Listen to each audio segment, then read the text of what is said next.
신명기 2장 1절부터 15절 말씀 보겠습니다.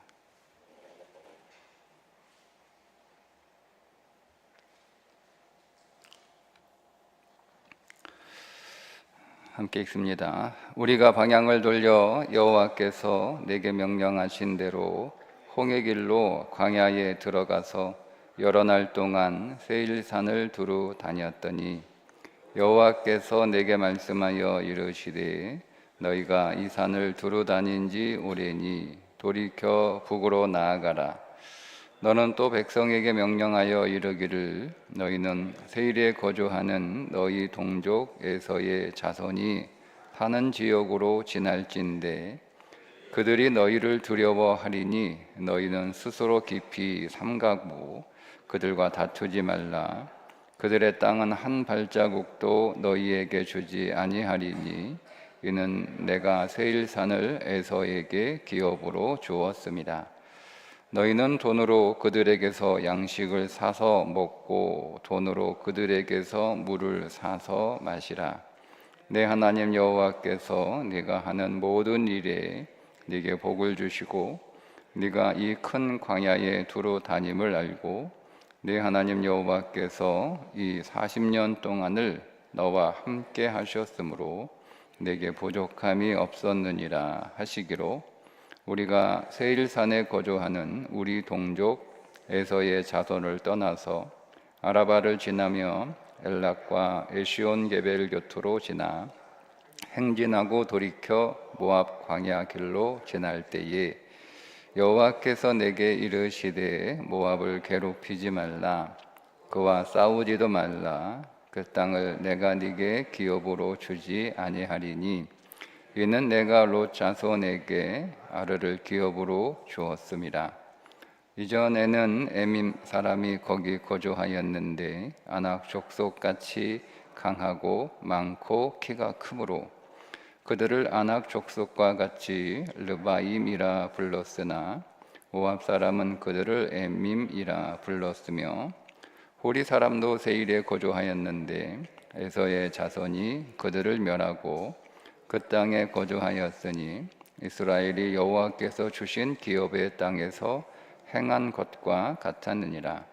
이제 너희는 일어나서 세례 시내를 건너가라 하시기로 우리가 세례 시내를 건넜으니 가데스 바네아에서 떠나 세례 시내를 건너가기까지 38년 동안이라.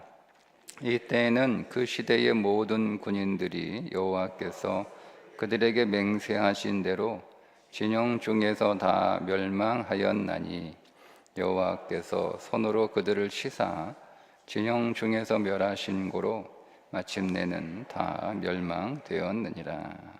아멘. 이제 드디어 가나안 입성을 위해서 이제 출발해라 이렇게 명령을 하시고 출발하고 나서 이스라엘 백성들에게 제일 먼저 주어진 명령이 에돔 지나가고 모압 지나가고 내일 암몬 지나갈 텐데 그들하고 싸우지 마라, 그들하고 다투지 마라 라고 하는 말씀을 3번이나, 물론 족속은 바뀌지만 똑같은 내용을 3번이나 반복해서 말씀하고 있다는 점은 굉장히 중요하다는 뜻이겠죠. 그러니까 이 부분은 단순히 싸우지 마라 라고 하는 말씀으로 그냥 슬쩍 읽고 지나갈 것이 아니라 이 말씀이 우리에게 주는 영적인 메시지가 무엇인지를 좀 살펴보고 깊이 묵상할 필요가 있습니다. 여러분, 우리가 힘들고 어려운 일을 만나게 되면 누군가의 도움이 필요하고 또 절실할 때가 있습니다. 누가 조금 도와주면, 누가 조금 힘을 좀 보태주면, 누가 좀 나를 이렇게 잡아주면 이 힘들고 어려운 일을 좀 잘 견뎌내고 또 잘 해결하고 또 더 수월하게 이 어려움들을 통과할 수 있을 것 같은 생각이 들죠. 그래서 누가 좀 도와줬으면 좋겠다라고 할 때 우리가 도움을 요청하는 사람들은 되게 가까운 사람들입니다. 제일 먼저 우리가 형제에게 도움을 요청하거나 가까운 친족들에게 도움을 요청하거나 아니면 친구들에게 도움을 요청하거나 그렇게 도움을 요청한 사람들이 여유가 있고 힘이 돼서 우리의 도움을 거절하지 않고 흔쾌히 도와주면 더할 나위 없이 좋겠지만 사실은 그러기는 쉽지 않아요.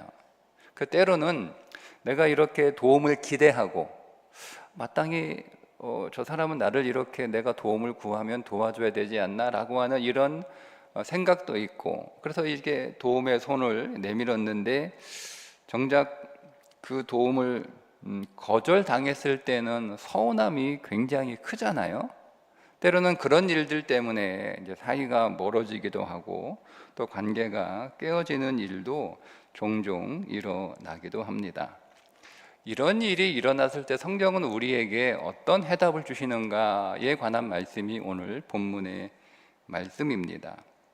말씀드린 것처럼 이제 가나안을 향해서 출발을 하는데 출발해라 이렇게 명령을 하시고 그 다음에 제일 먼저 어떻게 해라라고 주신 첫 번째 명령이 뭐냐면 너희가 에돔 땅을 지나가게 될 텐데 그 에돔하고 부딪히지 말라는 거예요. 4절에 보면 너는 또 이 백성에게 명령하여 이르기를 너희는 세일에 거주하는 너희 동족 에서의 자손이 사는 지역으로 지날진대 그들이 너희를 두려워하리니 너희는 스스로 깊이 삼가고 스스로 깊이 삼가고 조심하라는 거예요. 조심하라는 거예요. 누구를 조심하는 거예요? 나를 살피라는 거예요. 내 마음, 내 감정, 내 생각 이런 것들을 좀 잘 살피라는 거예요. 내가 무조건 힘들고 내가 어렵고 내가 도움이 필요하고 내가 고난 당하고 있으니까 그것만 생각하지 말라는 거죠. 그래서 오늘 우리 자신을 잘 살펴서 우리의 말, 우리의 행동, 내가 처한 이런 상황들을 살피기 전에 우리는 상황들을 먼저 잘 살피잖아요. 내가 힘들고 어려운 상황들, 내가 겪고 있는 여러 가지 어려운 현실들, 내게 닥친 문제 이런 것들을 우리가 더 먼저 살피기가 보통 쉽잖아요. 그거 전에 나 자신을 먼저 잘 살펴라. 근데 이 경로상 에돔 땅을 지나갈 수밖에 없습니다. 꼭 에돔 땅을 지나가야 돼요. 불가피한 거예요. 그런데 에돔이 자기들하고 형제 족속이긴 하지만 당연히 이스라엘 입장에서는 형제 족속이니까 당연히 지나갈 수 있죠. 그리고 우리가 지나가면 그들은 당연히 길을 내줘야 된다 이렇게 생각할 수 있단 말이에요. 왜? 형제니까, 가까우니까, 친구니까 내가 이렇게 어려움 당하면 나를 당연히 도와줘야지. 내가 부탁하면 도와줘야지. 서로 가까운 사이는 서로 돕고 사는 그런 관계가 가까운 사이 아니야? 이런 생각을 한단 말이에요. 그런데 의외로 에돔은 어떤 생각을 하게 되냐면 자기들을 공격한다라고 생각할 수 있다는 거예요. 내가 저들한테 길을 좀 내달라고 부탁을 하면 우리가 남도 아니고 우리가 그래도 올라가면 형제들인데 형제 지파가 지나가겠다고 하는데 당연히 길을 내어줘야지 라고 생각하지 않는다는 거죠. 오히려 우리를 그 구실로 거짓말하고 들어와서 나를 어렵게 하고 나에게 피해를 주고 우리를 공격할 수 있다라고 오해할 수 있다는 거예요. 그런 오해로 분쟁이 일어날 수 있으니 그 분쟁이 일어나지 않도록 잘 살피라는 거예요. 말하는 것도 행동하는 것도 잘 살피라는 거예요. 조심하라는 거예요. 조심하라는 거예요. 형제간이니까 내가 그냥 지나가겠다 이렇게 하지 말고 형제간이니까 우리가 지나갈 때 음식이 필요하면 좀 우리가 먹을 것 좀 줘. 우리가 광야에서 그동안 이렇게 38년 동안 혹은 40년 동안 광야 생활을 하느라 우리가 좀 많이 못 먹었는데 우리가 당신 형제 지파 이렇게 지나가니까 좀 우리에게 음식을 좀 줄 수 있지 않냐? 좀 줘. 이런 말 하지 말라는 거예요. 목마르면 물 마실 수 있잖아요. 그들이 파는 샘에 가서 물을 이렇게 구해서 먹을 수 있는데 그렇게 하지 말라는 거예요. 양식이 필요하면 정당하게 값을 지불하고 그리고 양식을 사서 먹으라는 거예요. 물이 필요하면 물값도 정당하게 지불하고 돈을 내고 사서 마시라는 거예요. 네가 어렵다고 해서 일절 너 가까운 사람들에게 손해 끼치거나 불편함을 주거나 부담도 주지 말라는 거예요. 왜 그렇죠? 하나님의 백성이기 때문에 그렇습니다. 7절에 이렇게 말씀하시잖아요. 네 하나님 여호와께서 네가 하는 모든 일에 네게 복을 주시고 네가 이 큰 광야에 두루 다님을 알고 네 하나님 여호와께서 이 40년 동안을 너와 함께 하셨으므로 네게 부족함이 없었느니라. 이렇게 말씀하시잖아요. 그러니까 하나님이 책임지고 하나님이 인도하시고 하나님이 먹여주시고 하나님이 입혀주시고 하나님이 도와주시는, 하나님이 복 주시는 하나님의 백성인데, 그 하나님의 백성의 자존심에 맞게 어디 가서 아쉬운 소리 하지 말라는 거예요. 하나님한테 아쉬운 소리 하고 하나님이 도와줄 거니까, 하나님의 백성이니까 하나님이 책임져 줄 테니까. 그러니까 친하다고 해서, 가깝다고 해서 당연히 그 사람은 나를 도와줘야 되고, 내가 이렇게 힘드니까 나는 당연히 도움을 받아야 되고, 도움을 도와달라고 얘기할 수 있고, 그렇게 얘기하면 모압과 또 에돔은 당연히 나를 도와줘야 되고 나를 섬겨줘야 되고, 내가 이렇게 힘드니까 그들이 희생하는 건 어쩌면 그렇게 큰 희생도 아니잖아요. 잠깐 길을 내주는 거고 지나갈 때 조금 음식과 물을 먹게 해주는 거, 그 정도 희생은 뭐 당연한 거고, 그런 생각 하지 마라.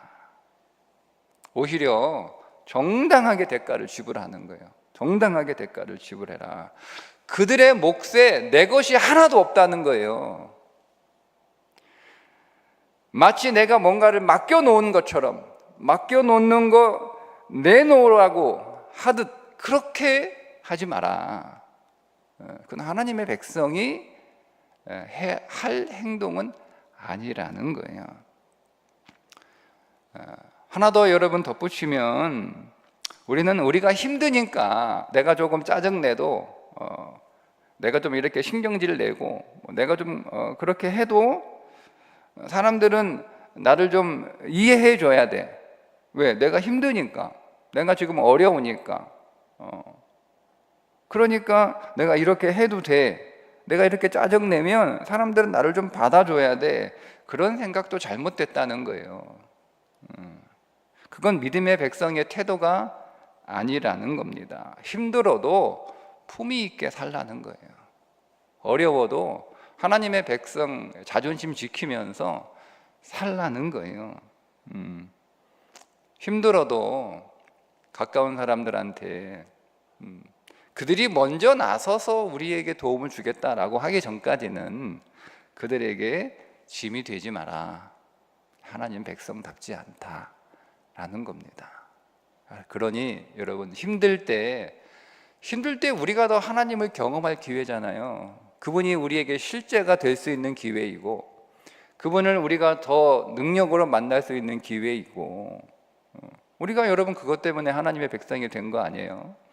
그런데 우리가 하나님께 기도하면서, 물론 하나님의 사람을 통하여 응답하시긴 하지만, 하나님이 응답하시기도 전에 우리가 사람에게 가서 먼저 그 응답을 요구하는 것은 좋은 믿음의 모습은 아니라는 거예요. 결국 힘들 때, 힘들어도 끝까지 믿음의 모습을 보이라는 말씀입니다. 오늘도 저와 여러분이 힘들 때 오히려 또 하나님의 은혜를 경험하고, 더 그분에게 구하고, 또 그분을 붙들 수 있는 믿음의 사람들이 되기를 주님의 이름으로 축복합니다.